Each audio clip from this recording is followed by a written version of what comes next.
اعوذ باللہ من الشیطان الرجیم بسم اللہ الرحمن الرحیم۔ یہ کاشانہ بصیرت کا آڈیو بک سیکشن ہے۔ جس کتاب کو آپ سماعت فرما رہے ہیں وہ قدرت اللہ مشائخی صاحب کی آئینہ حقوق ہے، اردو ترجمہ شرح رسالۃ الحقوق کا۔ دوسری ریکارڈنگ میں ہم پہنچے تھے تحقیق سند کے نتیجے کے درج ذیل حصے تک۔ اس کے آگے فرماتے ہیں کہ سپہری صاحب آخر میں تحریر فرماتے ہیں، مذکورہ دلیلوں اور قرائن کے علاوہ علماء اسلام کا یہ طریقہ رہا ہے کہ وہ اخلاق و معارف اور مستحبات سے متعلق احادیث کو قبول کرنے میں سند کے مسئلے میں تسامح سے کام لیتے ہیں۔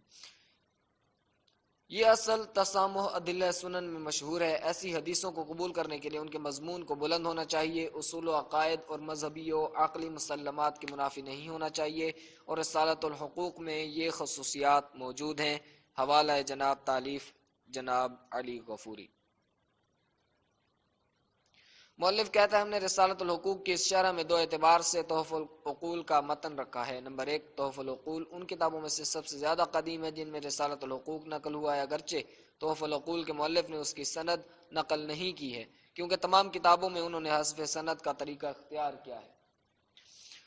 نمبر دو، مؤلف نے ان کتابوں کی بے نسبت کہ جن میں یہ رسالہ نقل ہوا ہے تمام کتابوں سے زیادہ مفصل اور جامع عبارتیں نقل کی ہیں۔ زیادہ تر حقوق کے ذیل میں ہم نے ان عبارتوں کی طرف بھی اشارہ کیا ہے جو مکارم الاخلاق میں بے عبارتیں دیگر نقل ہوئے، اور حج کے حق کو جو کہ تحف العقول کے متن میں بیان نہیں ہوا ہے ہم نے مکارم الاخلاق سے ہی نقل کیا ہے، اور اس شرح سے ہم نے یہ کوشش کی ہے کہ جن 50 حقوق کو امام علیہ السلام نے خلاصہ کے طور پر بیان فرمایا ہے، آیات و روایات کے ذریعے ان کی اتنی وضاحت کر دی جائے کہ جس سے کتاب کا حجم زیادہ نہ ہو۔ جن حقوق کی لغوی شکل کوئی موجود تھی تو ہم نے لغت ہی کے اعتبار سے حل کیا ہے۔ اس شرح کی خصوصیت یہ ہے کہ رسالۃ الحقوق میں زیادہ تر اخلاقی پہلو ہیں، لیکن ہم نے ممکن حد تک اس کے فقہی حقوق کو بھی بیان کر دیا ہے تاکہ قاری حقوق کے سلسلے میں دین اسلام کی جامعیت کو اچھی طرح سمجھ لے۔ امید ہے کہ امام سجاد علیہ السلام حقیر کی طرف توجہ فرمائیں گے، اپنی عنایات میں مجھے بھی شامل فرمائیں گے اور میری خود خطاؤں کو معاف فرمائیں گے، اور خداوند عالم سے میرے لیے دعا فرمائیں گے کہ وہ مجھے اہل بیت معصومین علیہم الصلوۃ والسلام کے دین و مکتب کے خدمت گاروں میں قرار دے۔ اس کے بعد کتاب کے دیباچہ میں فرماتے ہیں کہ رسالتہ علیہ السلام المعروفہ برسالۃ الحقوق۔ عربی ملاحظہ ہو، اعلم رحمک اللہ ان للہ علیک حقوقا محیطۃ لک فی کل حرکۃ تحرکتها او سکنۃ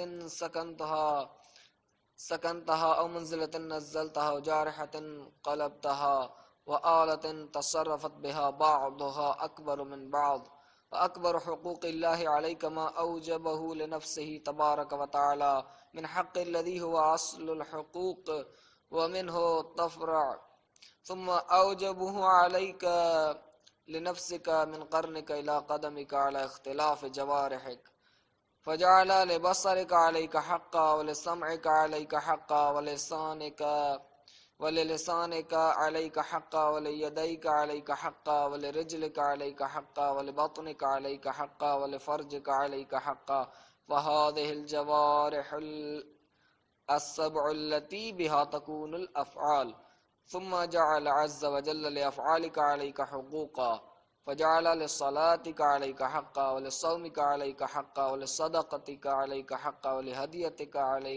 ولهديك عليك حقا ولأفعالك عليك حقا، ثم تخرج الحقوق منك إلى غيرك من ذوي الحقوق الواجبة عليك، أوجبها عليك حقوق أئمتك ثم حقوق رعيتك ثم حقوق رحمك، فهذه حقوق يتشعب منها حقوق، فحقوق أئمتك ثلاثة، أوجبها عليك حق سائسك بالسلطان ثم سائسك بالعلم ثم حق سائسك بالملك وكل سائس إمام، وحقوق رعيتك ثلاثة، أوجبها عليك حق رعيتك بالسلطان ثم حق رعيتك بالعلم فإن الجاهل رعية العالم، وحق رعيتك بالملك من الأزواج وما ملكت من الأيمان، وحقوق رحمك كثيرة متصلة بقدر اتصال الرحم في القرابة فأوجبها عليك حق أمك ثم حق أبيك ثم حق ولدك ثم حق أخيك ثم الأقرب فالأقرب والأول فالأول ثم حق مولاك المنعم عليك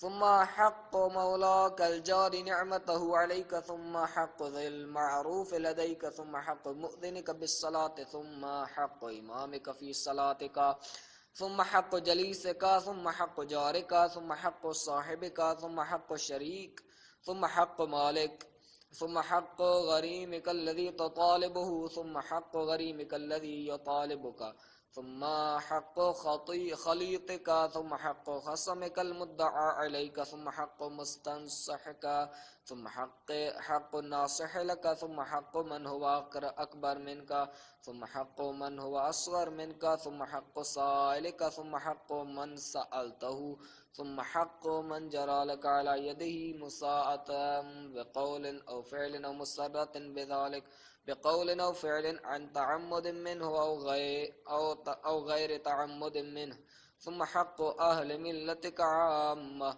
ثم حق أهل الذمة ثم الحقوق الجارية بقدر علل الأحوال وتصرف الأسباب فطوبى لمن أعانه الله على قضاء ما أوجب عليه من حقوقه ووفقه وسدده.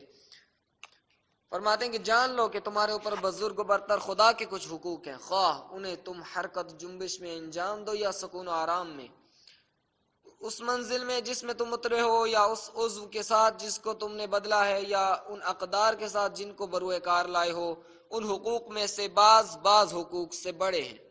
تمہارے حقوق، تمہارے اوپر خدا کے بڑے حقوق وہ ہیں جو اس نے اپنے لیے تمہارے اوپر واجب کیے ہیں. اس کے بعد بدن کے اعضاء کو مد نظر رکھتے ہوئے سر سے پیر تک کے لیے کچھ حقوق واجب کیے ہیں. کچھ حقوق تمہارے اوپر تمہاری آنکھوں کے ہیں، اور کچھ تمہارے اوپر تمہارے کان کے ہیں، اور تمہارے اوپر کچھ حقوق تمہاری زبان کے ہیں، تمہارے اوپر کچھ حقوق تمہارے ہاتھ کے ہیں، تمہارے اوپر کچھ حقوق تمہارے پیر کے ہیں، تمہارے اوپر کچھ حقوق تمہارے شکم کے ہیں، تمہارے اوپر کچھ حقوق تمہاری شرمگاہ کے ہیں. یہ 7 اعضاء ہیں کہ جن سے اعمال انجام پذیر ہوتے ہیں. اس کے بعد خداوند متعال نے تمہارے اوپر تمہارے اعمال و افعال کے حقوق رکھے ہیں، چنانچہ تمہاری نماز، روزے اور تمہاری زکوٰۃ کا تمہارے اوپر حق ہے. اور دیکھو تمہارے کاموں کے بھی تمہارے اوپر کچھ حقوق ہیں. اب تم اپنے جسم و جان سے باہر نکلو اور جن کے حقوق تمہارے اوپر ہیں ان کی طرف جاؤ. ان حقوق میں سے واجب ترین حق تمہارے ائمہ کا ہے، اس کے بعد تمہاری رعیت کا ہے، اور پھر تمہارے رشتہ داروں کا حق ہے، اور انہی حقوق سے دوسرے حقوق کے سوتے پھوٹتے ہیں. تمہارے اوپر تمہارے ائمہ کے 3 حق ہیں. پھر ان میں سے تمہارے اوپر واجب ترین حق اس شخص کا ہے جو تمہارے اوپر سیاسی غلبہ و برتری رکھتا ہے، اور جس کے ہاتھ میں تمہارے امور کی باغ ڈوڑ ہوتی ہے. اور اس کے بعد اس شخص کا حق ہے کہ جس کے اختیار میں تمہارا علمی نظم و نسق ہے. پھر اس شخص کا حق ہے کہ جس کے اختیار میں ملکی نظام ہے، اور ہر نظم و نسق اختیار کے امام کے اختیار میں ہے. تمہارے اوپر تمہارے ماتحتوں کے بھی 3 حقوق ہیں. ان میں سے واجب ترین حق اس کا ہے جو تمہارے زیر تسلط ہے. پھر ان لوگوں کا حق ہے جو تمہارے علم کے زیر تسلط ہیں، بے شک جاہل عالم کی رعیت ہے. پھر ان کا حق ہے جو ملک کے لحاظ سے تمہارے زیر تسلط ہیں، جیسے عورتوں، غلاموں اور کنیزوں کا حق.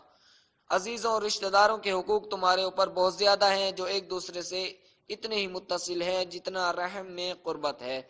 تمہارے ان کے درمیان تمہارے اوپر تمہاری ماں باپ کا حق واجب ترین حق ہے. پھر تمہارے باپ کا حق ہے، اس کے بعد اولاد کا حق ہے، پھر تمہارے بھائی کا حق ہے. جو جتنا قریب ہے اس کا اتنا ہی حق ہے. جو اول ہے وہی اول ہے. اس کے بعد تمہارے آزاد کرنے والے اور تمہارے ولی نعمت کا حق ہے. پھر اس مولا کا حق ہے جس کی نعمتیں ابھی تک جاری ہیں. اس کے بعد ان لوگوں کا حق ہے جنہوں نے تمہارے ساتھ نیک سلوک کیا ہے. پھر اس مؤذن کا حق ہے جو تمہیں آواز اذان سے نماز کی طرف متوجہ کرتا ہے. اس کے بعد پیش نماز کا حق ہے. پھر تمہارے ہم نشین کا حق ہے. اس کے بعد تمہارے ہمسایہ کا حق ہے. اس کے بعد تمہارے ہم سفر و ہمراہ کا حق ہے. پھر تمہارے شریک کا حق ہے. اس کے بعد تمہارے مال کا حق ہے. پھر تمہارے مقروض کا حق ہے. پھر تمہارے رفیق کا حق ہے. اس کے بعد تمہارے دشمن کا حق ہے جس نے تمہارے خلاف دعویٰ کیا ہے. اس کے بعد اس شخص کا حق ہے جو تمہیں مشورہ دیتا ہے. اور پھر اس شخص کا حق ہے جو تم سے واعظ و نصیحت کرنے کا تقاضا کرتا ہے.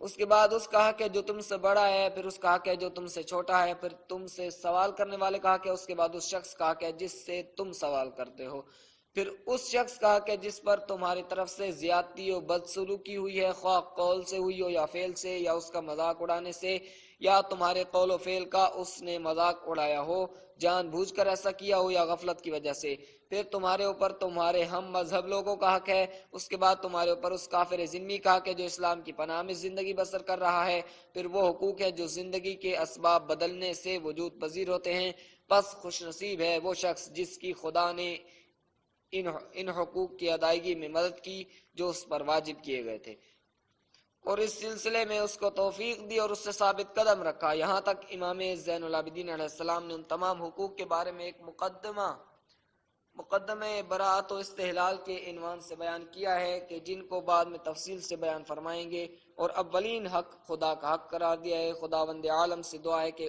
ان پر اس طرح عمل ہو سکے جس طرح اس کی رضا ہے۔ سب سے پہلے خدا کا حق، اما حق اللہ الاکبر فإنک تعبده لا تشرك به شيئا فإذا فعلت ذلك بإخلاص جعل لك على نفسه أن يكفيك آمن الدنيا والآخرة ويحفظ لك ما تحب منها۔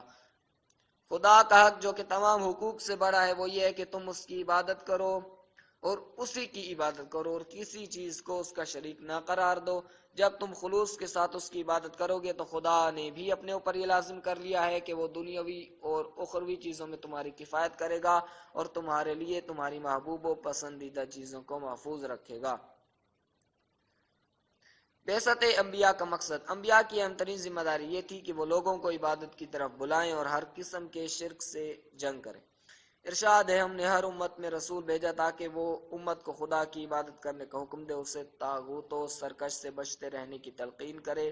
ان میں سے بعض کی تو خدا نے ہدایت کر دی ہے اور بعض پر گمراہی و ضلالت مسلط ہو چکی ہے۔ زمین پر چلو پھرو اور دیکھو جھٹلانے والوں کا کیا انجام ہوا۔ سورہ نحل آیت نمبر 36۔ اس آیت میں یہ واضح کیا گیا ہے کہ تمام انبیاء کی ذمہ داری یہ تھی کہ وہ لوگوں کو خدا کی عبادت کی طرف دعوت دیں، ہر قسم کے شرک سے جنگ کریں اور ان دونوں کی انجام دہی میں کوئی دقیقہ فروغ گذاشت نہ کریں اور اپنے فریضہ کو بہترین طریقے سے انجام دیں۔ لوگوں کو بتوں، چاند، سورج اور گائے وغیرہ کی پرستش سے روک کر خدا کی عبادت کی طرف بلائیں۔ خدا کی عبادت فطری امر ہے۔ خدا کی عبادت کرنا اور اس کی بارگاہ میں خضوع کرنا انسان کی فطرت کا جز ہے۔ فطرت کے ایک معنی سرشت بھی ہیں جس کو انسان کے وجود و طبیعت کا جز کہا جاتا ہے اور سارے انسانوں میں وضاحت کے ساتھ نمایاں ہے۔ اس سلسلے میں رسول اکرم صلی اللہ علیہ وآلہ وسلم فرماتے ہیں، ہر بچہ فطری طور پر خدا پرست پیدا ہوتا ہے، لیکن اس کے ماں باپ جو اسے یہودی یا نصرانی یا مجوسی بنا دیتے ہیں۔ حوالہ منشور جاوید جلد 2 صفحہ 58۔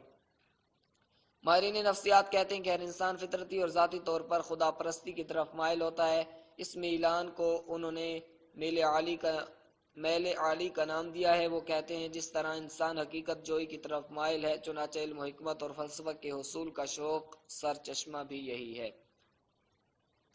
یہی انسان فطرتی طور پر حقیقت کو پہچاننے کی طرف مائل ہے اور حقیقت شناسی کا میلان اس کے اندر بچپنے سے شروع ہوتا ہے اور عمر کے آخر تک اس کا سلسلہ جاری رہتا ہے۔ یہ حقیقت جوئی ہی کا جذبہ ہے جو اسے والدین سے عجیب و غریب قسم کے سوالات کرنے پر ابھارتا ہے اور وہ تمام چیزوں کی خلقت اور ان کے وجود میں آنے کے اسباب و علل کو جاننا چاہتا ہے۔ جس طرح وہ اخلاقی فضائل کی طرف میلان رکھتا ہے، اسی طرح وہ نیکی، احسان کرنے اور صدقہ دینے میں بھی لذت محسوس کرتا ہے۔ حسن و خوبصورتی کی طرف بھی میلان رکھتا ہے، خواہ وہ معنوی ہو، مادی اور اخلاقی ہو۔ اس رجحان و تمایل کو ثابت کرنے کے لیے کسی دلیل و برہان کی ضرورت نہیں ہے۔ اسی طرح انسان کے اندر کمال مطلق، علم مطلق، جمال مطلق اور کمالات کے سرچشمہ کی طرف میلان و رجحان ہوتا ہے اور یہی چیز اسے خدا تک پہنچا دیتی ہے۔ اس سلسلے میں دلیل و برہان کی ضرورت نہیں ہے۔ فطرتی طور پر انسان کے خدا کی طرف مائل ہونے کے بارے میں قرآن ارشاد فرماتا ہے، تم اپنی توجہ دین حنیف پر مرکوز کر لو کہ یہی خدا پرستی کی وہ فطرت ہے جس پر اس نے لوگوں کو پیدا کیا ہے اور خدا کے خلقت میں کوئی تبدیلی نہیں ہوتی، یہی سچا دین ہے۔ لیکن اکثر لوگ نہیں جانتے۔ سورہ روم آیت نمبر 20۔ اس آیت میں جو لفظ دین استعمال ہوا ہے اس کو درج ذیل معنی دو معنی میں سے کسی ایک معنی میں استعمال کیا جا سکتا ہے۔ نمبر ایک، دین کے بنیادی اور اصلی احکام آدمی کی سرشت کے مطابق و ہم آہنگ ہیں۔ نمبر دو، خدا کی طرف میلان اور اس کے سراپا تسلیم ہونے ہی کو اسلام کہتے ہیں۔ جو اس صفت سے متصف ہو جائے اس کو مسلمان کہتے ہیں۔ بنابراین یہ کہا جا سکتا ہے کہ دین کے فطرتی ہونے کے معنی یہ ہیں کہ ہر انسان کی سرشت و فطرت میں خدا پرستی اور اس کے احکام کو تسلیم کرنے کا میلان پیدا کر دیا گیا ہے۔ حضرت علی بن ابی طالب علیہ السلام نے نہج البلاغہ کے خطبہ اول میں اس فطرت کو اس طرح بیان فرماتے ہیں: پھر خدا نے ان کے درمیان رسول بھیجے اور پیدر پہ انبیاء آئے تاکہ وہ ان سے فطرت کے عہد و معاہدہ کو پورا کرائیں۔ دوسری جگہ فرماتے ہیں کلمہ توحید و اخلاص ہی انسان کی فطرت ہے۔ خطبہ نمبر 110۔ آگے فرماتے ہیں مصائب میں خدا سے پناہ مانگنا فطری بات ہے۔ جو چیز فطری ہے اس کے اس بات کے لیے اگرچہ دلیل کی ضرورت نہیں ہوتی، لیکن بعض لوگ جاہ و منصب کے نشے میں مست ہو کر اپنے معبود کو بھول جاتے ہیں اور ان کے ذہن پر نسیان و فراموشی کے پردے پڑ جاتے ہیں، اور وہ پھر کسی حادثے کے واقع ہونے سے یک بیک غفلت و فراموشی کی تاریکی سے باہر نکل آتے ہیں اور اپنے معبود کی طرف متوجہ ہو جاتے ہیں، خدا کی طرف دست دعا بلند کرتے ہیں۔ ان کے اس فعل سے یہ بات منکشف ہوتی ہے کہ یہ خدا کی طرف تمائل ان کی فطرت ہے جس پر غفلت کی گرد پڑ گئی تھی، چنانچہ جیسے ہی غفلت کی گرد برطرف ہوئی وہ خدا کی طرف متوجہ ہو گئے۔ منقول ہے کہ ایک شخص امام صادق علیہ السلام کی خدمت میں شرفیاب ہوا اور بڑے ہی تعجب خیز انداز میں معرفت خدا کے بارے میں گفتگو کرنے لگا اور عرض کی: میں نے بڑے سے بڑے عالم سے بحث کی لیکن کوئی بھی مجھے تحیر سے نجات نہیں دلا سکا۔ امام علیہ السلام نے راہ فطرت ہی کے ذریعے اسے اس کے تحیر سے نجات دلائی اور اس سے فرمایا: کیا تم نے کبھی کشتی سے سفر کیا، دریا کا سفر کیا؟ اس نے کہا ہاں۔ آپ نے فرمایا: کیا کبھی ایسا ہوا کہ کشتی ٹوٹ گئی اور تم نے کسی ٹوٹے ہوئے تختہ کا سہارا لیا ہو اور موجوں میں پھنس گئے ہو؟ اس نے کہا ہاں ایسا ہوا ہے۔ آپ نے فرمایا: تمہیں وہاں نہ خشکی نظر آتی تھی اور نہ کوئی نجات دلانے والا دکھائی دیتا تھا، کیا اس وقت تم تہ دل سے کسی ایسی طاقت کی طرف راغب ہوئے تھے جو تمہیں نجات دلائے؟ اس نے کہا ہاں۔ فرمایا: وہی خدا ہے۔ آپ کی اس گفتگو سے اسے تحیر سے نجات مل گئی۔ بحوالہ الشافی جلد 1 صفحہ 40۔ انسان کا خدا کی طرف مائل ہونا فطری بات اور سارے انبیاء علیہ السلام اسی فطرت کو نکھارنے کے لیے مبعوث ہوئے ہیں۔ امام زین العابدین علیہ السلام نے جس چیز کو سب سے بڑا حق قرار دیا ہے وہ خدا کی عبادت کرنا اور شرک سے بچنا۔ بحث کے آغاز میں مناسب معلوم ہوتا ہے کہ اجمالی طور پر عبادت کے لغوی معنی بیان کر دیے جائیں، اس کے بعد یہ بیان کیا جائے کہ اسلام نے کن چیزوں کو عبادت قرار دیا ہے اور شرک کیا ہے اور اس کے کتنے درجے ہیں۔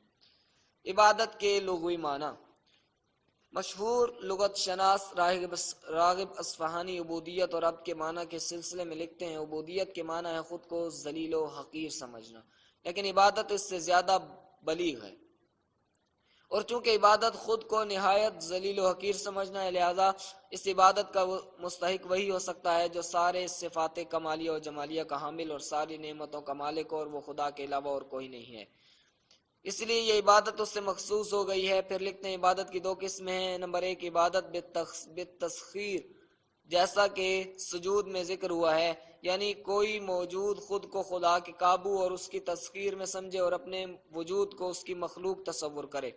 دوسری قسم عبادت اختیاری ہے جو کہ صاحبان نطق و فہم کے لیے ہے۔ آیات میں جس عبادت کا ذکر ہوا ہے وہ یہی اختیاری عبادت ہے جس کو انسان اپنے ارادہ و اختیار کے ساتھ بجا لاتا ہے۔ مفردات راغب مادہ عبادہ: واضح رہے کہ عبادت و اطاعت کے درمیان فرق ہے۔ عبادت خدا سے مخصوص ہے جبکہ اطاعت کا اطلاق خدا کے غیر پر بھی ہوتا ہے، مثلا والدین یا شوہر کی اطاعت۔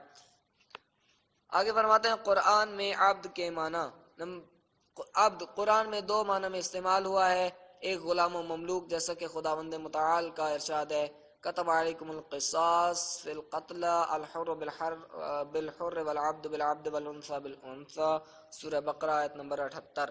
قتل کے سلسلے میں تم پر یہ فرض کیا گیا ہے کہ آزاد کے عوض آزاد اور غلام کے بدلے غلام اور عورت کے قصاص میں عورت قتل کی جائے۔ خدا نے اس مملوک غلام کی مثال دی ہے جو کسی چیز پر قدرت نہیں رکھتا، سورہ نحل 75۔ نیز فرماتا ہے آسمانوں اور زمینوں میں کوئی چیز نہیں ہے مگر یہ کہ وہ رحمان خدا کی بندگی میں اس کی طرف آ جائے، سورہ مریم آیت نمبر 93۔ اقرب الموارد میں مرقوم ہے، عبد انسان ہی کو کہا جاتا ہے خواہ وہ آزاد ہو یا غلام۔ عبد کے دوسرے معنی خدا کے عبادت گزار اور اس کے مطیع ہونے کے ہیں۔ خداوند عالم ارشاد فرماتے ہیں، اے ان لوگوں کی اولاد کے جن کو ہم نے نوح کے ساتھ ان کی کشتی میں سوار کیا، یہ جان لو کہ وہ شکر گزار عبد یعنی بندے تھے، سورہ اسراء آیت نمبر 3۔ آگے فرماتے ہیں پاک ہے وہ ذات کے جس نے اپنے بندہ کو راتوں رات مسجد الحرام سے مسجد اقصی کی سیر کرائی، سورہ اسراء آیت نمبر 1، سورہ اسراء آیت نمبر 1۔ اور ہمارے بندے ایوب کا بھی ذکر کیجئے کہ جب انہوں نے اپنے رب کو پکارا، سورہ صاد آیت نمبر 41۔ ان آیتوں میں عبد شائستہ اور خدا کے مطیع انسان کے معنی میں استعمال ہوا ہے، اور حضرت نوح و ایوب اور رسول خدا صلی اللہ علیہ وسلم خدا کے شائستہ ترین بندے ہیں۔ خدا کی عبادت دو طرح کی جاتی ہے، ایک حلال و حرام سے متعلق اس کے احکام کی اطاعت کر کے، یہ ایک قسم کی اطاعت و فرما برداری ہے۔ اللہ تعالیٰ کا ارشاد ہے میری عبادت کرو اور میرے ذکر کے لیے نماز قائم کرو، سورہ طٰہٰ آیت نمبر 14۔ اگلی آیت ہے میں نے جنات اور انسانوں کو نہیں پیدا کیا مگر اس لیے کہ وہ میری عبادت کریں، زاریات آیت نمبر 56۔ اور لوگوں میں سے وہ بھی ہیں جو ایک ہی مطمع نظر سے خدا کی عبادت کرتے ہیں، شک و تردد کی حالت میں عبادت کرتے ہیں۔ اگر اسے مال یا کوئی خیر ملتی ہے تو اسے اطمینان ہوتا ہے، اور اگر کسی امتحان و آزمائش سے گزرتا ہے تو روگردانی کرتا ہے اور دنیا آخرت میں خسارہ اٹھاتا ہے، اور یہ کھلا نقصان ہے، سورہ حج آیت نمبر 11۔ قوی احتمال یہ ہے کہ آخری دو آیات میں لفظ عبد مطیع و فرمانبردار کے معنی میں استعمال ہوا ہے۔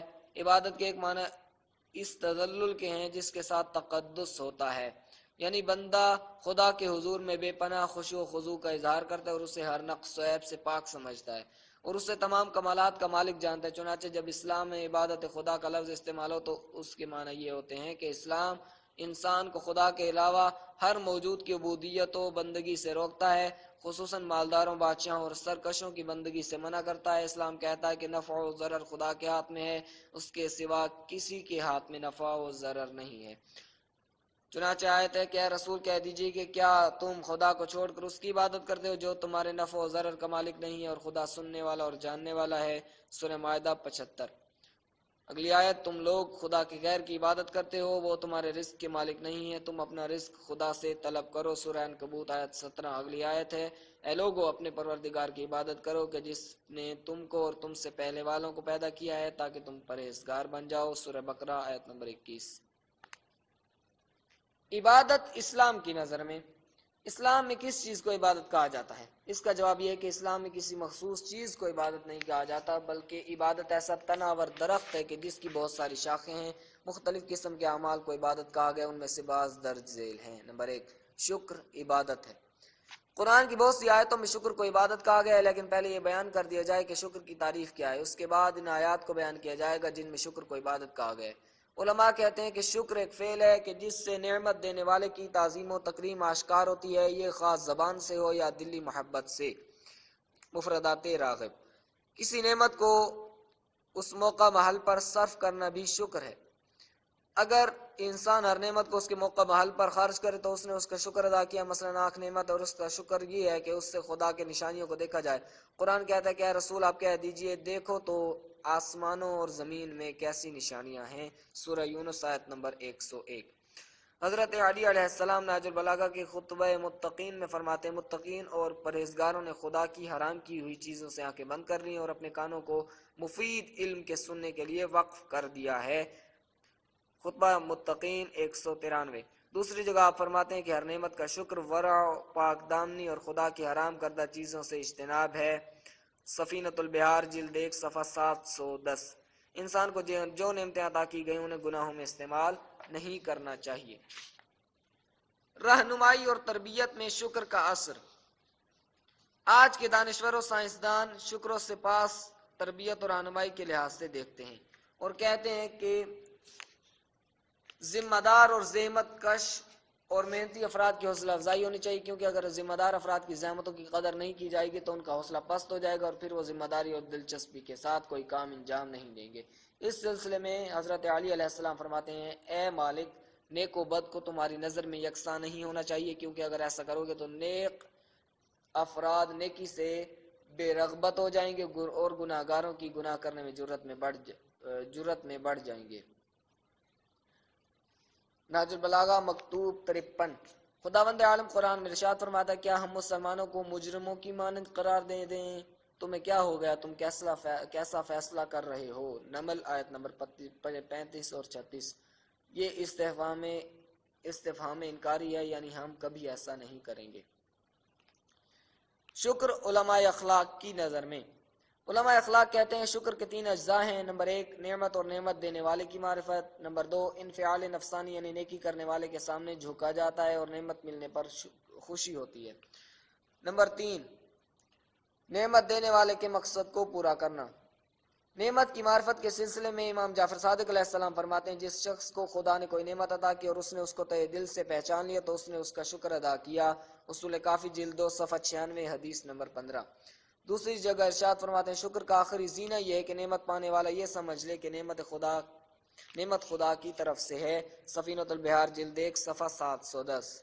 نعمت اور چاپلوسی کے بارے میں امام علی علیہ السلام فرماتے ہیں، کسی شخص کی لیاقت و شائستگی سے زیادہ تعریف کرنا چاپلوسی ہے اور شائستگی کی تعریف نہ کرنا عجز یا حسد ہے۔ نہج البلاغہ کلمہ حکمت نمبر 339۔ خدا نے اپنی نعمتوں کے شکر کو عبادت قرار دیا ہے۔ اگر تم خدا کی عبادت کرنا چاہتے ہو تو اس کا شکر ادا کرو۔ بقرہ آیت نمبر 172۔ بلکہ خدا کی عبادت کرو اور اس کے شکر گزار بندوں میں سے ہو جاؤ۔ زمر آیت نمبر 66۔ مذکورہ دونوں آیتوں میں خدا یہ فرماتا ہے کہ خدا کی نعمتوں کا شکر ادا کرنا عبادت ہے اور خدا کو ماننے والے عظیم لوگ ایسا ہی کرتے ہیں۔ چنانچہ فرماتا ہے، جب تم سواری پر سوار ہوتے ہو تو اپنے پروردگار کی نعمتوں کو یاد کرو اور یہ کہو، پاک ہے وہ خدا کے جس نے اس سواری کو ہمارے تابع کر دیا حالانکہ ہم اس پر قادر نہ تھے۔ زخرف آیت نمبر 13۔ حضرت سلیمان خدا سے شکر ادا کرنے کی توفیق طلب کرتے ہیں، اے خدا، جو نعمتیں تو نے مجھے اور میرے والد کو دی ہیں مجھے ان کا شکر ادا کرنے کی توفیق عطا فرما۔ سورہ نمل آیت نمبر 19۔ رزق فراہم کرنا بھی عبادت ہے۔ جن چیزوں کو اسلام میں عبادت قرار دیا گیا ان میں سے حلال کمائی بھی ہے اور اس نیت سے روزی تلاش کرنا بھی عبادت ہے کہ دوسروں کے سامنے ہاتھ پھیلانے کی ضرورت پیش نہ آئے۔ قرآن مجید فرماتا ہے، جب تم نماز جمعہ سے فارغ ہو جاؤ تو روئے زمین پر پھیل جاؤ اور خدا کے فضل سے روزی تلاش کرو اور خدا کا ذکر زیادہ کرو، ہو سکتا ہے اس طرح تم کامیاب ہو جاؤ۔ سورہ جمعہ آیت نمبر 10۔ فضل خدا طلب کرو، یہ قرآن مجید میں زیادہ تر روزی طلب کرنے کے معنی میں استعمال ہوا ہے اور اس کے باوجود یہ کہا جا سکتا ہے کہ اس کا مفہوم اس سے وسیع ہے اور کمائی و کوشش بھی اسی کا مصداق ہے۔ چنانچہ بعض لوگوں نے اس جمعہ کے بارے میں لکھا ہے کہ نماز جمعہ کے بعد روزی تلاش کرنے میں برکت ہے۔ روایت میں بیان ہوا ہے کہ رسول خدا صلی اللہ علیہ وآلہ وسلم نماز جمعہ کے بعد بازار تشریف لے جاتے۔ تفسیر نمونہ جلد 24 صفحہ 128۔ درج ذیل روایات بھی رزق حاصل کرنے کو عبادت قرار دیتی ہیں۔ امام محمد باقر علیہ السلام نے رسول صلی اللہ علیہ وآلہ وسلم سے روایت کی ہے کہ آپ نے فرمایا، عبادت کے 70 جز ہیں، ان میں سب سے افضل حلال رزق حاصل کرنا ہے۔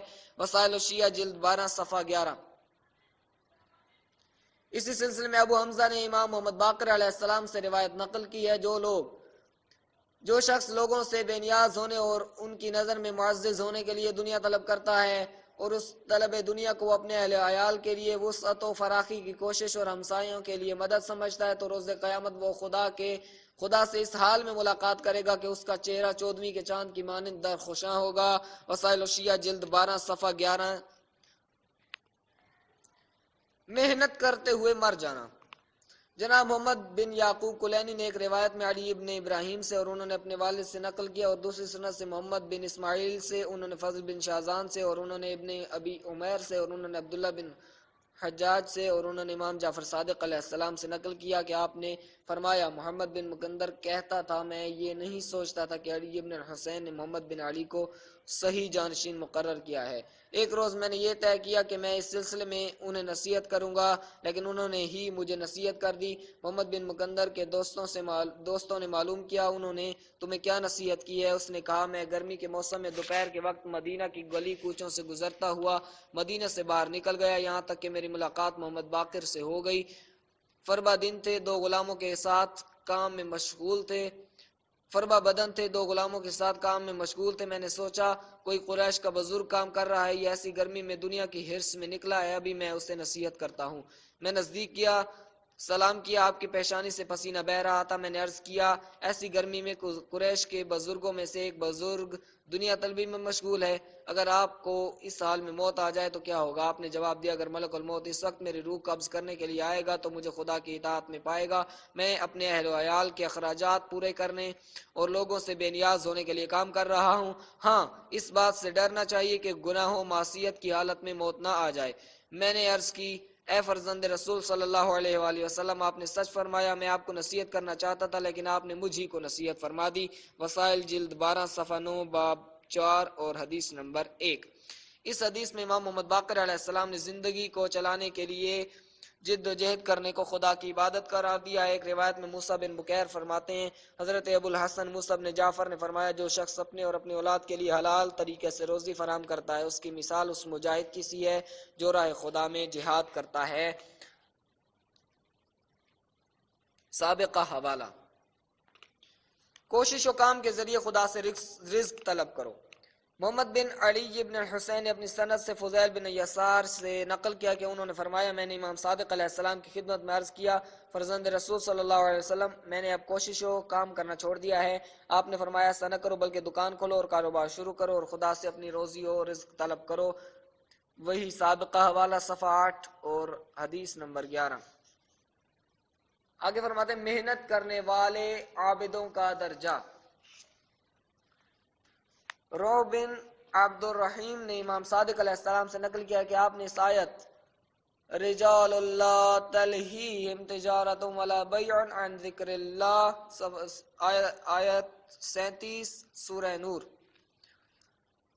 ایسے مرد ہیں کہ انہیں تجارت اور خرید و فروخت یاد خدا سے باز نہیں رکھ سکتی کے ذیل میں فرمایا یہ لوگ کاروبار کرنے والے تھے لیکن نماز کے وقت کاروبار بند کر دیتے تھے اور نماز کے لیے مسجد چلے جاتے تھے۔ یہ لوگ ان عبادت گزاروں سے بہتر ہیں جو بیکار رہتے ہیں۔ وسائل الشیعہ جلد 12 حدیث نمبر 14۔ ایسی روایات بہت زیادہ ہیں جو کام اور کوشش سے متعلق ہیں لیکن یہاں اس سے زیادہ کی گنجائش نہیں ہے۔ واضح رہے کوئی بھی کام عبادت کی منافی نہیں ہے، بلکہ اگر کام روزی اور رزق سے متعلق ہو اور زندگی کے اخراجات چلانے کی غرض سے انجام دیا جا رہا ہو تو وہ بجائے خود بہت بڑی عبادت ہے، بلکہ بغیر کام کے عبادت کی کوئی قدر و قیمت نہیں۔ پہلے انسان کی اقتصادی حالت صحیح ہونا چاہیے تاکہ وہ خلوص کے ساتھ عبادت کر سکے۔ امام علی علیہ السلام فرماتے ہیں جس کے پاس زندگی اور پانی ہے یعنی جس کے پاس زمین اور پانی ہے یعنی سینچائی کے اسباب ہے اور پھر وہ اقتصادی پریشانی میں مبتلا ہو جاتا ہے تو خدا ایسے لوگوں کو اپنی رحمت سے دور کر دیتا ہے۔ وسائل الشیعہ جلد 12 صفحہ نمبر 24 حدیث نمبر 13۔ رسول صلی اللہ علیہ وآلہ وسلم کے سامنے ایک ایسے شخص کا ذکر کیا گیا جو زہد و تقوی میں شہرت یافتہ تھا اور ہر وقت نماز روزہ میں مشغول رہتا تھا۔ اصحاب نے عرض کیا ہے اللہ کے رسول، ہم نے اس سے بڑا عبادت گزار نہیں دیکھا۔ رسول صلی اللہ علیہ وآلہ وسلم نے فرمایا اس کا کام کیا ہے؟ عرض کیا کوئی کام نہیں کرتا۔ آپ نے فرمایا اس کے اخراجات کیسے پورے ہوتے ہیں؟ عرض کیا اس کے اخراجات کو ہم پورا کرتے ہیں۔ حضرت علیہ السلام نے فرمایا تم ان سے بڑے عابد ہو۔ حوالہ کار و حقوق کارگر صفحہ 119۔ دعا بھی عبادت کا مصداق ہے۔ دعا کا معنی پکارنے اور بلانے کے ہیں اور عبادت کے لوازم میں سے ہے کیونکہ دعا ہی خدا سے بندے کے رابطے کا وسیلہ ہے، اور چونکہ انسان کے راستے میں بے شمار حوادث ہیں اور وہ تمام مشکلوں کو حل کرنے پر قادر نہیں ہے، لہٰذا اسے ایک سہارے کی ضرورت ہے اور وہ سہارا خدا ہے۔ پھر دعا خدا کے تقرب کا وسیلہ ہے۔ خدا فرماتا ہے تمہارا پروردگار کہتا ہے تم مجھ سے دعا کرو میں قبول کروں گا، جو لوگ میری عبادت سے روگردانی کرتے ہیں وہ ذلت کے ساتھ جہنم میں داخل ہوں گے۔ سورہ مومن آیت نمبر 60۔ اس آیت سے یہ بات سمجھ میں آتی ہے کہ دعا مانگنا خدا کو پسند ہے اور وہ چاہتا ہے کہ اس سے دعا کی جائے، اور اس نے دعا قبول کرنے کا وعدہ کیا، لیکن وعدہ مشروط ہے، مطلق نہیں ہے۔ وہی دعا قبول ہوتی ہے جس میں ضروری شرائط پائے جاتے ہیں۔ دعا ایک قسم کی عبادت ہے کیونکہ آیت میں اس کے لیے عبادتی کا لفظ استعمال ہوا ہے۔ سورہ بقرہ میں ارشاد ہے، جب میرے بندے آپ سے میرے بارے میں سوال کریں تو ان سے کہہ دیں کہ میں ان سے قریب ہی ہوں، میں دعا کرنے والے کی دعا قبول کرتا ہوں، ہو سکتا ہے وہ راہ راست پر آ جائیں۔ سورہ بقرہ آیت نمبر 186۔ اس آیت میں خداوند متعال نے 7 مرتبہ اپنی طرف اور 7 مرتبہ بندوں کی طرف اشارہ کیا اور ان سے اپنے قرب و ارتباط کو واضح طور پر بیان کیا ہے۔ دعا ایک قسم کا خضوع اور بندگی ہے، اور جس طرح عبادتوں میں تربیتی اثر ہے ایسا ہی اثر دعا میں بھی ہے۔ اس آیت کی شان و نزول کے بارے میں منقول ہے کہ ایک عرب رسول خدا صلی اللہ علیہ وآلہ وسلم کی خدمت میں شرفیاب ہو اور سوال کیا، کیا ہمارا خدا نزدیک ہے تاکہ ہم اس سے مناجات کریں، یا دور ہے کہ اسے پکاریں؟ رسول صلی اللہ علیہ وآلہ وسلم نے سکوت اختیار کیا، جبریل نازل ہوئے اور مذکورہ آیت لائے۔ دعا روحانی بیماریوں کا علاج ہے۔ مشکلوں میں مبتلا انسان کو آرام کہاں میسر آتا ہے، اس لیے الجھنیں پیدا ہو جاتی ہیں جن کو وہ درد دل کے ساتھ حل کر کے نجات حاصل کرنا چاہتا ہے۔ دعا ایک ایسا راستہ ہے کہ جس کے ضمن میں وہ اپنا درد نہاں بیان کر کے شفا مانگ سکتا ہے۔ شدائد میں خدا کی طرف متوجہ ہونے کا وسیلہ۔ انسان کی طبیعت کی افتاد یہ ہے کہ وہ خوشحالی کی زندگی اور نعمتوں کی بہتات کے وقت خدا کو بھول جاتا ہے، لیکن جب خود کو پریشانیوں میں گرا ہوا دیکھتا ہے تو اسے خدا یاد آ جاتا ہے اور وہ خدا کی طرف متوجہ ہوتا ہے۔ خدا فرماتا ہے، جب ہم انسان پر نعمت نازل کرتے ہیں تو وہ روگردانی کرتا ہے اور ہم سے اپنی توجہ ہٹا لیتا ہے، مگر جب اسے کوئی برائی چھو لیتی ہے تو اسے نجات پانے کے لیے لمبی چوڑی دعائیں کرنے لگتا ہے۔ فصلت 51۔ دعا روایات کے آئینہ میں۔ ایک حدیث میں رسول اکرم صلی اللہ علیہ وآلہ وسلم سے منقول ہے، دعا عبادت ہے۔ مجموع البیان جلد 8 صفحہ 528۔ دوسری حدیث میں امام صادق علیہ السلام سے مروی ہے کہ آپ صلی اللہ علیہ وآلہ وسلم کے ایک صحابی نے آپ سے سوال کیا، مولا، 2 آدمی ایک ساتھ مسجد میں آئے، ایک نے زیادہ نماز پڑھی اور دوسرے نے زیادہ دعا کی، ان دونوں میں سے افضل کیا ہے؟ فرمایا، دونوں بہترین ہیں۔ اس نے عرض کیا، کون افضل ہے؟ امام نے فرمایا، جس نے زیادہ دعا کی ہے، کیونکہ یہ بہت بڑی عبادت ہے۔ مجموع البیان جلد 8 صفحہ 529۔ بعض نظریں عبادت ہیں۔ جو نگاہ انسان کی معرفت کا باعث ہوتی ہے یا جس سے عبرت حاصل ہوتی ہے، وہ اسلام کے نقطہ نظر سے عبادت ہے۔ حضرت علی علیہ السلام فرماتے ہیں، محبت و عقیدت سے عالم، عادل، حاکم اور والدین کے چہرے کی طرف دیکھنا عبادت ہے۔ اسی طرح اس بھائی کے چہرے کو بھی دیکھنا عبادت ہے جس سے خدا کے لیے محبت کی ہے۔ مجموع ورام جلد 2 صفحہ 175۔ واضح ہے کہ جب خدا کی رضا کے تحت دیکھا جائے گا تو وہ دیکھنا بھی عبادت ہوگا اور خدا اس عبادت کا ثواب عطا کرے گا۔ امام زین العابدین علیہ السلام فرماتے ہیں، خدا کا حق یہ ہے کہ تم اس کی عبادت کرو، یہ ساری عبادتوں کو شامل ہے، اور خدا کے حق کی ادائیگی میں اس کا بڑا اثر ہے۔ ہر حال میں عبادت۔ دین ہم سے یہ تقاضا کرتا ہے کہ ہم ہر حال میں خدا کی عبادت کریں اور ہمیشہ خود کو خدا کے سامنے حاضر سمجھیں۔ غم و مسرت، ناداری و مالداری اور صحت و تندرستی میں مختصر یہ کہ بدلتے ہوئے حالات کو اس پر اثر انداز نہیں ہونے چاہیے۔ خدا کے بعض بندے صرف ایک لحاظ سے عبادت کرتے ہیں، خدا نے ان کی طرف اشارہ کیا ہے، فرماتا ہے بعض لوگ صرف زبان سے خدا کی عبادت کرتے ہیں، ان کے دل میں محکم طریقے سے ایمان راسخ نہیں ہوا ہے۔ جب دنیا ان کی طرف متوجہ ہوتی ہے اور رفع مل جاتا ہے تو انہیں اطمینان حاصل ہو جاتا ہے، اور اگر آزمانے کے لحاظ سے کبھی ان پر کوئی مصیبت پڑتی ہے تو وہ بدل جاتے ہیں اور کفر اختیار کر لیتے ہیں۔ اس طرح وہ دنیا کو گنوا دیتے ہیں اور آخرت میں بھی نقصان اٹھائیں گے، یہی آشکار و واضح نقصان ہے۔ حج 11 نمبر آیت میں حرف اعلیٰ استعمال ہوا ہے۔ ممکن ہے یہ اس بات کی طرف اشارہ ہو کہ ان کے ایمان کی حیثیت زبانی جمع خرچ سے زیادہ نہیں ہے، ان کے دل میں نور ایمان کی تابش نہ ہونے کے برابر ہے، اور ممکن ہے یہ سمجھایا گیا ہو کہ وہ ایمان و اسلام کے مرکز سے دور اس کے کنارے پر کھڑے ہیں، سے بات قدم نہیں رکھتے، معمولی جھٹکا لگتے ہی وہ اس سے جدا ہو جائیں گے۔ اس آیت کے ذیل میں زرارہ نے امام محمد باقر علیہ السلام سے نقل کیا ہے، جو لوگ شرک کو چھوڑ کر خدا کی عبادت کرتے ہیں اور رسول اکرم صلی اللہ علیہ وآلہ وسلم کی معرفت نہیں رکھتے ہیں تو وہ شک و تردد کی حالت میں عبادت کرتے ہیں اور کہتے ہیں اگر خدا ہمیں مال و اولاد میں اضافہ کر دے تو ہم سمجھیں گے کہ وہ اللہ کا رسول ہے، ورنہ ہم انہیں رسول نہیں مانیں گے۔ ارشاد ہے، ان کی عبادت ایک طرف زبانی ہے جس کی کوئی قیمت نہیں۔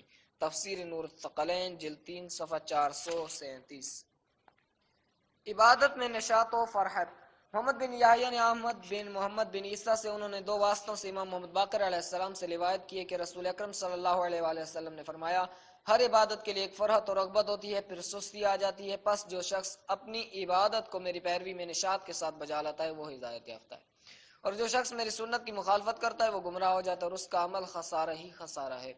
جان لو کہ میری روش و طریقہ یہ ہے کہ میں نماز پڑھتا ہوں، سوتا ہوں، روزہ رکھتا ہوں اور افطار کرتا ہوں، ہنستا ہوں اور روتا ہوں، اور جو میری سنت سے روگردانی کرتا ہے وہ مجھ سے نہیں ہے۔ پھر فرمایا نصیحت و واعظ کے لیے موت ہی کافی ہے، اور یقین کے لیے بے نیازی اور مشغول رہنے کے لیے عبادت کافی ہے۔ اصول کافی جلد 2 صفحہ 85۔ امام صادق علیہ السلام فرماتے ہیں ہر شخص کا کوئی میلان ہوتا ہے اور ہر رغبت سے کبھی دل اچاٹ ہو جاتا ہے، خوش نصیب ہے وہ شخص جو بے رغبتی میں بھی خیر کی طرف ہو۔ وہی حوالہ صفحہ نمبر 86۔ امام حفص بن بختری امام صادق علیہ السلام سے نقل کرتے ہیں کہ آپ نے فرمایا سستی و بے رغبتی کی حالت میں عبادت نہ کرو۔ یہی گزشتہ حوالہ۔ عبادت میں اعتدال، جس طرح مذکورہ روایات میں ہمیں یہ تاکید کی گئی ہے کہ فرحت اور اشاعت کے ساتھ عبادت کریں، شوق و عشق کے ساتھ عبادت کریں تاکہ اس کا کچھ فائدہ حاصل ہو، اور عبادت میں سستی و بے رغبتی سے پرہیز کریں کیونکہ سست انسان نے خدا سے مناجات کے میلان اور رغبت و نشاط کو گنوا دیا ہے۔ چنانچہ اس کی مثال ایسی ہی ہے جیسے بغیر روح کا بدن۔ عبادت میں افراط و تفریط سے بچتے ہوئے عبادت میں میانہ روی اختیار کرو۔ رسول اکرم صلی اللہ علیہ وآلہ وسلم نے تاکید فرمائی ہے کہ عبادت میں زیادہ نہ تھکو۔ عمر بن جمیل نے امام صادق علیہ السلام سے روایت کی ہے کہ رسول اکرم صلی اللہ علیہ وآلہ وسلم نے فرمایا ہے علی یہ محکم و متعین دین ہے، لہٰذا اس میں نرمی کے ساتھ داخل ہونا چاہیے، تھکان و خستگی کی حالت میں عبادت نہیں کرنا چاہیے کیونکہ افراط کرنے والے کا کوئی سہارا باقی رہتا ہے اور نہ وہ کسی منزل تک پہنچ پاتا ہے۔ بس اس شخص کی طرح عبادت کرو جو بوڑھا ہو اور اس کے بعد مرنے کی امید رکھتا ہو۔ اصول کافی جلد 2 صفحہ 87۔ دوسری حدیث میں امام صادق علیہ السلام سے اس طرح نقل ہوا، فرمایا میں بچپنے میں طواف کر رہا تھا کہ میرے والد میرے پاس سے گزرے اور مجھے دیکھا کہ میں عبادت میں سخت محنت کر رہا ہوں، میرے رخساروں سے پسینہ بہ رہا ہے۔ فرمایا جعفر بیٹے بے شک جب خدا کسی بندے سے محبت کرتا ہے تو اسے جنت میں داخل کر دیتا ہے اور اس کی کم عبادت سے بھی خوش ہو جاتا ہے۔ وہی حوالہ جلد 2 صفحہ 86۔ مختصر یہ کہ جس طرح ہر کام میں میانہ روی اختیار کرنا چاہیے اسی طرح عبادت میں اعتدال سے کام لینا چاہیے۔ اسلام کے تصور کائنات میں اور خدا شناس فلاسفہ کے مسلک میں علت اول خداوند عالم ہے، دوسرے علل اس جیسے نہیں ہیں بلکہ ان کا اثر بھی خدا ہی کی طرف سے ہے۔ چنانچہ خدا پرست اور مادہ پرست اس آدمی کے تصور کائنات میں یہ فرق ہے۔ مادہ پرست مادہ ہی کو سب کچھ سمجھتا ہے اور ہر چیز کو اپنے وجود میں آنے کے لحاظ سے مستقل سمجھتا ہے، جبکہ موحد و خدا پرست علت و معلول کے نظام کا عقیدہ رکھتا ہے لیکن اس کو خدا سے متعلق جانتا ہے۔ مادی و طبیعی علل کے استقلال و عدم استقلال کا مسئلہ توحید و شرک کی سرحد ہے۔ اس سرحد کو نظر میں رکھ کر موحد کو بآسانی سمجھا جا سکتا ہے۔ آیات قرآنی کے مطالعہ سے یہ بات واضح ہو جاتی ہے کہ کائنات میں کوئی طاقت بھی خدا کی طاقت کے برابر نہیں ہے اور کسی بھی سبب کا اثر مسبب کے بغیر ممکن نہیں ہے۔ قرآن کہتا ہے کون ہے جو خشکیوں اور تری کی تاریکیوں میں تمہاری ہدایت کرتا ہے، اور کون ہے جو بشارت دینے والی ہوائوں کو اپنی رحمت سے آگے آگے بھیجتا ہے؟ کیا خدا کے علاوہ کوئی اور معبود ہے؟ خدا اس سے بلند ہے کہ جس کو تم نے اس کا شرک قرار دیا۔ نمل آیت نمبر 63۔ ان کے مایوس ہو جانے کے بعد وہی ہے جو بارش برساتا ہے اور اپنی رحمت کو پھیلا دیتا ہے۔ شورا آیت نمبر 28۔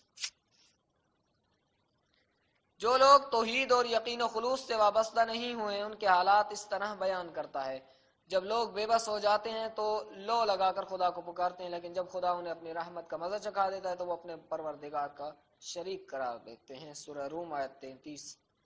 جب وہ کشتی پر سوار ہوتے ہیں تو پورے خلوص کے ساتھ خدا کو یاد کرتے ہیں، لیکن جب ساحل پر پہنچ جاتے ہیں تو یک بارگی مشرک ہو جاتے ہیں۔ عنکبوت آیت 65۔ رسول اکرم صلی اللہ علیہ وسلم ان سے کہہ دیجئے کہ جو خدا تمہیں اس اور دوسری بلاؤں سے نجات دیتا ہے پھر بھی تم اس کا شریک قرار دیتے ہو۔ انعام آیت 64۔ تسلیس از نظر قرآن۔ امام زین العابدین علیہ السلام فرماتے ہیں کہ خدا کا سب سے بڑا حق یہ ہے کہ تم اسی کی عبادت کرو اور کسی کو اس کا شریک قرار نہ دو۔ عبادت کے معنی اور اس کے مصداق کو ہم بیان کر چکے ہیں، اب ہم اس کے بعد والے جملے کو کہ کسی چیز کو اس کا شریک قرار نہ دو کی وضاحت کرتے ہیں۔ جس طرح توحید کے مختلف مراتب و درجات ہیں اسی طرح شرک کے بھی مختلف اقسام اور درجات۔ ذات میں توحید، صفات میں توحید، افعال میں توحید، عبادت میں توحید اور اس کے دوسرے مراتب ہیں، ایسے ہی ذات میں شرک، صفات میں شرک، افعال میں شرک، عبادت میں شرک اور اس کے دیگر اقسام۔ سب سے پہلے ذات میں شرک۔ قرآن کے نزول کے وقت مسیحی عیسی ابن مریم کو معبود سمجھتے تھے، قرآن نے انہیں کافر قرار دیا ہے۔ جو لوگ عیسی ابن مریم کو خدا کہتے ہیں اور کافر ہو گئے ہیں، رسول ان سے کہہ دیجئے کہ جب خدا چاہے گا مسیح ابن مریم ان کی ماں اور روئے زمین پر رہنے والوں کو نابود کر دے گا تو اسے اس سے کون روک سکتا ہے؟ سورہ مائدہ آیت 17۔ جو لوگ یہ کہتے ہیں خدا تین میں سے ایک ہے، وہ کافر ہو گئے ہیں، ایک خدا کے علاوہ کوئی خدا نہیں ہے۔ مائدہ 73۔ پہلی آیت میں واضح برہان کے ذریعے فرماتا ہے خدا عیسیٰ کو نابود کر سکتا ہے، صرف عیسیٰ ہی کو نہیں بلکہ تمام لوگوں کو ہلاک کر سکتا ہے۔ اس میں شک نہیں ہے کہ مسیحی حضرت عیسیٰ کو مریم کا فرزند مانتے ہیں اور کہتے ہیں مسیح مریم کے پسر ہیں۔ اگر وہ مریم کے بیٹے ہیں تو دوسرے لوگوں کی طرح وہ بھی بشر ہیں اور ان کی موت و حیات خدا کے قبضہ قدرت میں ہے۔ اس صورت میں وہ انہیں کیسے خدا مانتے ہیں جبکہ وہ اپنی موت و حیات کے مالک نہیں ہیں؟ اس آیت میں ان کے بشر ہونے پر زور دیا گیا ہے اور انہیں مریم کا بیٹا قرار دیا گیا ہے۔ دوسری آیت میں ان کے کھانا کھانے اور اس بات کو بیان کیا گیا ہے کہ ان کو کھانے کی احتیاج ہوتی ہے، ارشاد ہے مسیح اور ان کی ماں کھاتی ہے۔ مائدہ آیت نمبر 75۔ یعنی مسیح اور ان کی والدہ دوسرے انبیاء سے مختلف نہیں ہیں۔ مسیح کا فرزند ہونا بھی ذات میں شرک کے مظاہر میں سے ایک ہے کہ ایک خدا کو تین خداؤں کی صورت میں دکھایا جاتا ہے۔ قرآن اس بات پر زور دیتا ہے کہ جس چیز کو انہوں نے معبود بنا رکھا ہے وہ مخلوق ہے۔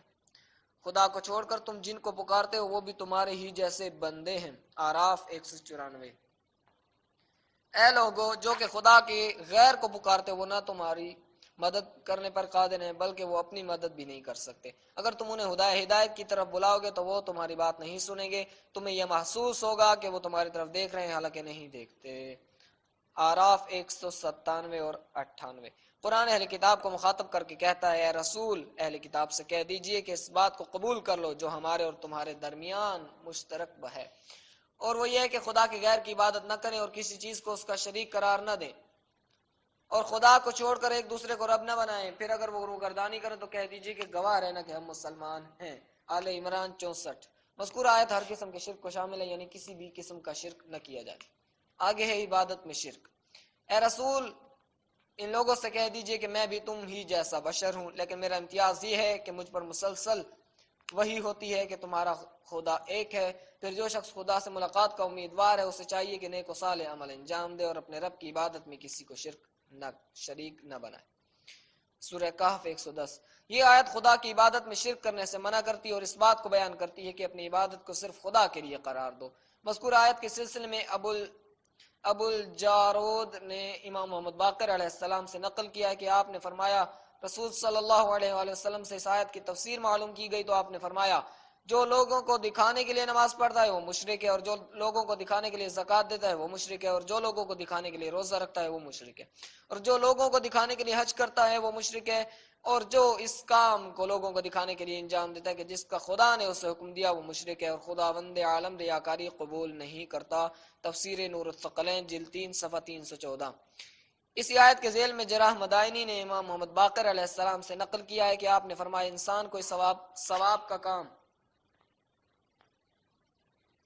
لیکن خدا کی رضا کو مد نظر نہیں رکھتا ہے بلکہ لوگوں کو دکھانے کے لیے انجام دیتا ہے تاکہ لوگ اس کے عمل کی تعریف کریں، یہ شخص خدا کے ساتھ شرک کرتا ہے۔ پھر فرمایا جس شخص نے بھی کوئی نیک کام انجام دیا اور اسے مخفی رکھا خدا مرور زمانہ کے ساتھ اس کو ظاہر کر دے گا، اور جو بندہ اپنے برے کام کو مخفی رکھتا ہے خدا اسے شر کے عنوان سے ظاہر کر دے گا۔ تفسیر نور الثقلین جلد 3 صفحہ 319۔ ایک اور حدیث میں زرارہ نے امام محمد باقر علیہ السلام اور امام جعفر صادق علیہ السلام سے نقل کیا ہے کہ آپ نے فرمایا اگر بندہ کوئی کام خدا کی رضا اور آخرت طلب کرنے کے لیے انجام دیتا ہے اور خدا کے غیر کو بھی اس میں شریک قرار دیتا ہے تو وہ مشرک ہے۔ تفسیر نور الثقلین جلد 3 صفحہ 317۔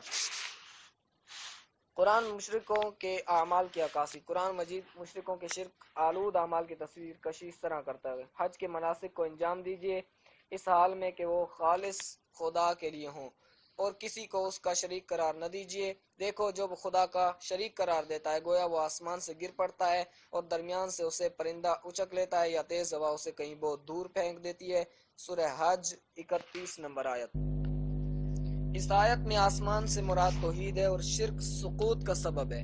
اس رفعت و بلندی سے جب انسان گرے گا تو وہ دو دردناک بلاؤں میں سے ایک میں لازمی طور پر مبتلا ہوگا، یا وہ زمین پر آنے سے پہلے ہی پرندوں کا لقمہ بن جائے گا، بے عبارت دیگر وہ مرکز توحید سے جدا ہو کر بپھری ہوئی ہوس میں پھنس جائے گا جو اس کی ہستی کو نابود کر دے گی، اور اگر اس سے بچ جائے گا تو ہلاکت خیز طوفانوں میں گر جائے گا جو اسے زمین پر پٹک دیں گے، جس سے اس کے پرخچے اڑ جائیں گے۔ اس طوفان سے مراد شیطان ہے جو اس کی گات میں بیٹھا ہوا ہے۔ حقیقت یہ ہے کہ شرک کی تشبیہ اس سے بہتر نہیں ملے گی۔ یہ بات بھی قابل توجہ ہے جو کہ آج ثابت ہو چکی ہے کہ سقوط کے وقت انسان کا کوئی وزن و بھرم نہیں رہتا، اور سقوط کے وقت انسان کے اندر جو اضطراب ہوتا ہے وہ اس کی سبکی بے وقعتی کی وجہ سے ہوتا ہے۔ بے شک جو شخص ایمان سے شرک کی طرف بڑھتا ہے وہ مضبوط و استوار سہارے کو گنوا دیتا ہے اور ایسے ہی حالات سے دوچار ہو جاتا ہے۔ اس کے اوپر عجیب قسم کا اضطراب طاری ہو جاتا ہے۔ تفسیر نمونہ جلد 14 صفحہ 96۔ بنی امیہ شرک شناسی میں مانے۔ امام صادق علیہ السلام فرماتے ہیں کہ بنی امیہ نے ایمان شناسی کے لیے تو لوگوں کو آزاد چھوڑ رکھا تھا،